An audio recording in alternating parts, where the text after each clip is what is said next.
From the 1920s to 1970, the Kinchela Boys' Home near Kempsey, run by the New South Wales Aborigines Protection and Welfare Boards, was a harsh and cruel environment.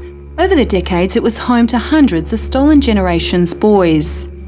Instead of a childhood filled with love, safety and joy, the boys grew up with pain, grief and anger. Uncle Richard is one of the survivors. The day he was kidnapped from his family is forever etched in his memory. I'm a Gumbanga Dungari man from the Nambucca area. They grabbed me and my older brother, pulled us out of the car and we tried to hang on to our sisters, but it was brutal. All we can hear is the screaming from our, uncles and aunties and cousins. And when they took us in there, they shut the gate and all we can hear is going up the road, our younger sisters crying for us. Uncle Richard spent his childhood in the Kinchela Boys' Home. Like the other boys, disconnected from his family, community and culture. He still carries the pain today.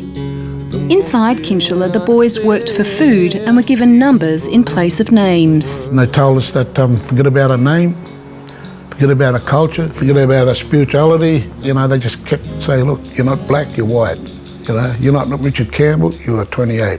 The KBH survivors tell their stories so that it never happens again.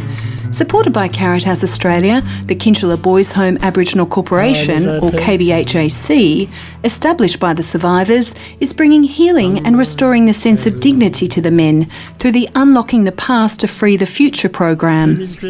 Thanks to funds raised during Project Compassion, the program focuses on the social and emotional well-being of the men and their families, connecting the boys with each other and their culture through reunions and inner healing.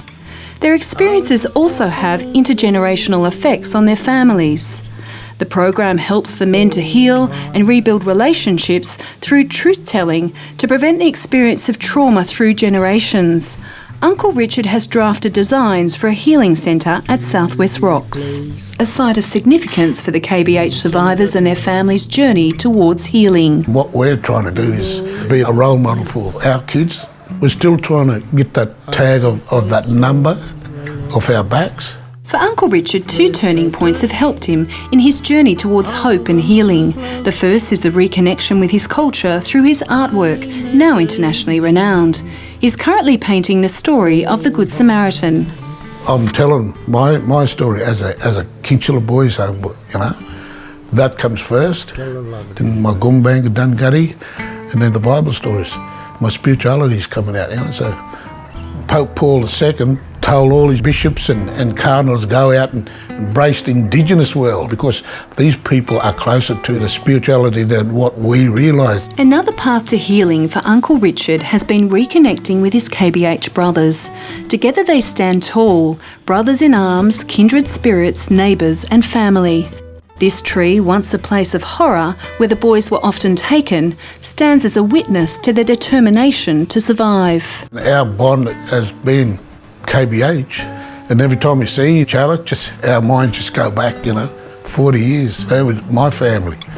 That's all I knew. Growing up with them in these homes, we'd formed a special connection, a bondship. As the KBH survivors navigate their future, your generous support of Caritas Australia through Project Compassion has offered hope and healing and has changed lives. They want to help us heal ourselves, and that's a beautiful thing.